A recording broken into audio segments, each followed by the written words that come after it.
වෙලාව පාන්දර 2:56යි. මම ඒත් බැලුවා ඇයි හැමදේම හරියටම වෙන්නේ කියලා. කොහොම හරි අද ෆ්‍රී ෂූට් බ්ලොග් එක බලන්න මොකද වෙන්නේ කියලා.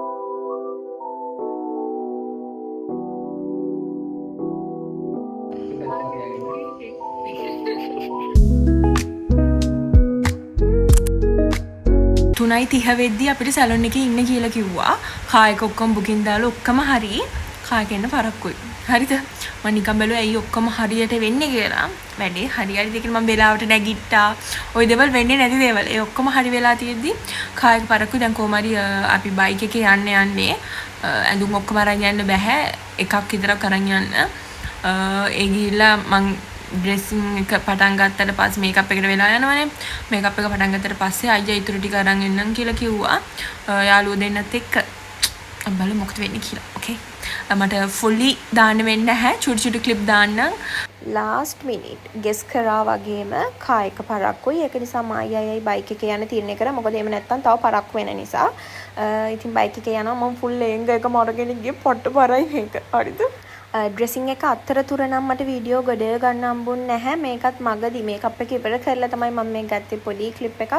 මං හිතන්නේ ෆුල් වෙඩින් සීසන් එකේම මං කැමතිම මේකප් එක මේක. මොකද මං හොඳට වෙලාව අරගෙන හොඳට නිදාසේ මේකප් කරන එක්කෙනාට නිදාසත් මටත් නිදහස්. එදා තමයි මං හිතන්නේ හරියටම වැඩේ උනේ. මං කියන්නේ මාව 98ක් විතර සැටිස්ෆයි කරන්න පුළුවන් මේකප් එක මට එදා ලැබුණා. මම මාරම සැටිස්ෆයි එදා. ඒ බ්‍රවුනිෂ් කොප එකක් තිබ්බේ.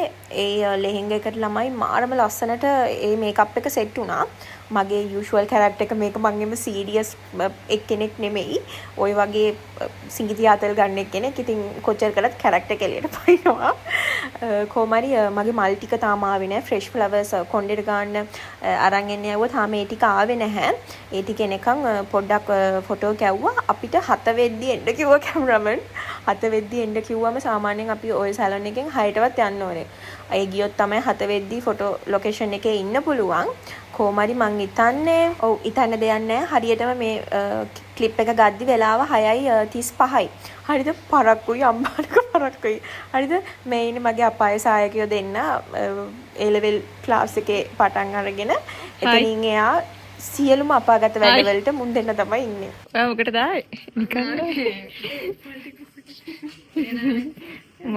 මල් ඇන්ටි. මේක තමයි ගයිස් අපේ ලොකේෂන් එක.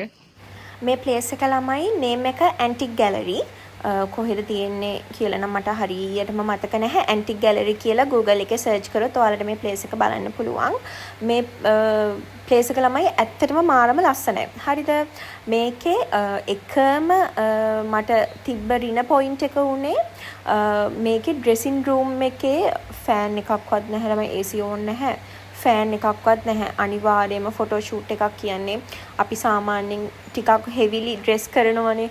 එතකොට ඩ්‍රෙස් චේන්ජ් එකක් තිබ්බොත් එතන හරිය අමාරුයි. එතනින් එයා ඔයාලට ඩ්‍රෙස් චේන්ජ් කරන්නේ නැත්තම් මේ ලොකේෂන් එක මාරම ලස්සනයි. ලස්සනයි ෆොටෝ වලටත් හරිය ලස්සනයි. එතකොට ප්‍රී ෂූට් වලට ළමයි අපි ප්ලෑන් කරේ ඉන්දියන් ඩ්‍රෙසින් එකයි වෙස්ටර්න් ඩ්‍රෙසින් එකයි. හරිද? මොකද මට කැන්ඩියන් දෙකම අඳින්න ඕනේ. මම ඒක වෙනම කතාවක් කරන්නම් කියන්නේ මං හරි ආසයි රෙඩ් කැන්ඩියන් එකට. මම ආසම පාට රතු. මං පොඩි කාලේ ඉඳන් ආස රෙඩ් කැන්ඩියන් එක අඳින්න. රෙඩ් කැන්ඩියන් එක අඳින්න ආස වුණාට දැන් අපිට කැමති දේම කරන්න බැහැ ළමයි. හරිද? ලොකු අය ඉන්නවා. ඒ මිනිස්සු කියන දේවල් අහන්න ඕනේ. නැත්නම් එයාලගේ හිත රිදෙනවා. මං හරි මුරණ්ඩු ළමෙක් ඒ වුණාට මේ වගේ වෙලාවකදී ඒගොල්ලෝ කියන දේවල් බලන්න ඕනේ. අපේ අම්මලේම හරි ආසයි වයිට් කැන්ඩියන් එකට. ඒක නිසා වයිට් කැන්ඩියන් එක ඇඳලා දෙවෙනි දවසේ මට රෙඩ් කැන්ඩියන් එක අඳින්න ඕනේ වුණා. ඒක නිසා ලෙහෙංගා එකටත් උන් ආසයි. ඒක නිසා අපි ෆ්‍රී ෂූට් එකට ලෙහෙංගා එකයි වෙස්ටර්න් එකයි අඳිනවා කියලා ඩිසයිඩ් කරා. අපි එකම දවසේ ෂූට් දෙකම දාගත්තා. මම කරපු මෝඩ වැඩ වලින් එකක් ළමයි ඒක. හරිද? අනිවාර්යයෙන්ම ෆ්‍රී ෂූට් එකට ඔයාලා හෙවි ඩ්‍රෙසස් අඳිනවා නම් කරුණාකර දවස් දෙකකට දාගන්න. හේතුව ඔයාලට මහන්සි වැඩි සහ හරියට වැඩේ වෙන්නේ නැහැ ළමයි. හරිද?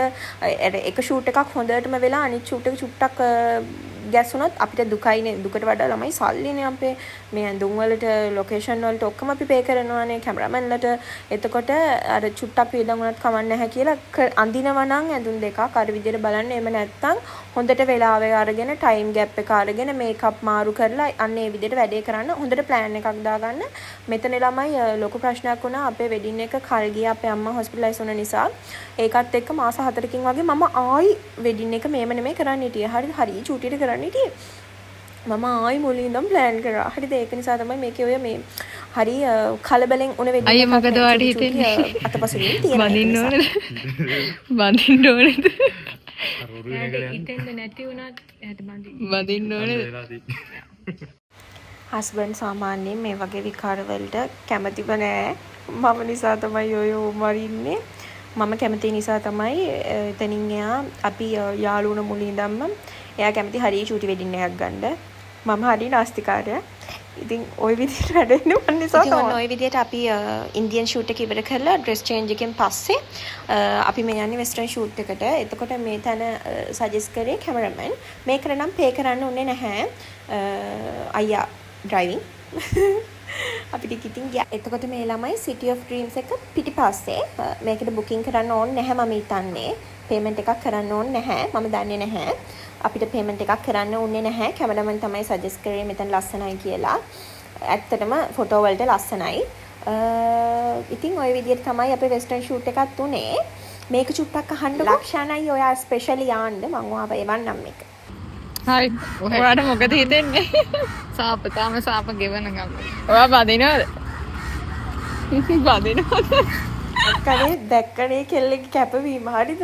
ඉතින් මම මේ අවස්ථාවේ ස්පෙෂලි තෑන්ක් කරනවා මගේ මේට ෆොන Hiruni. thank you so much Hiruni හන්සි. ලොකු සපෝට් එකක් දුන්නා. මගෙන් බැනුම් කෝටියක් විතර ආලා මගේ වැඩට ඇවිල්ලා මගෙන් බැනුම් ආලා වැඩේ ඉවර වෙනකම් හිටියා. thank you so much Hiru and හන්සි. කොමරි ওই විදිහට තමයි අපේ ෂූට් එක ඉතින් උනේ. මේ ෂොට් එකට මම මාර මාසයි. මම මේක නිසාම අපි ඇඳුම් ගන්න යද්දි වේල් එකටත් ළමයි රෙදි ගත්තා. ගත්තට මට මේ ෂොට් එක ගන්න මම දැක්ක එක තැනකින්. ඒක නිසා අපි වේල් එකට ගත්ත කෑල්ල අයින් කරලා අලුතෙන් මේකට වෙනම මහන එක්කෙනාට කිව්වා වෙනම මේ රෙදි අරගෙන මේක හදලා දෙන්න කියලා. මේකේ ලස්සන ෆොටෝ එකක් තියෙනවා. මම මගේ පර්සනල් account එකට දැම්මා Facebook එකේ. කවිෂා නිම්සරණි කියලා සර්ච් කරන්නකෝ.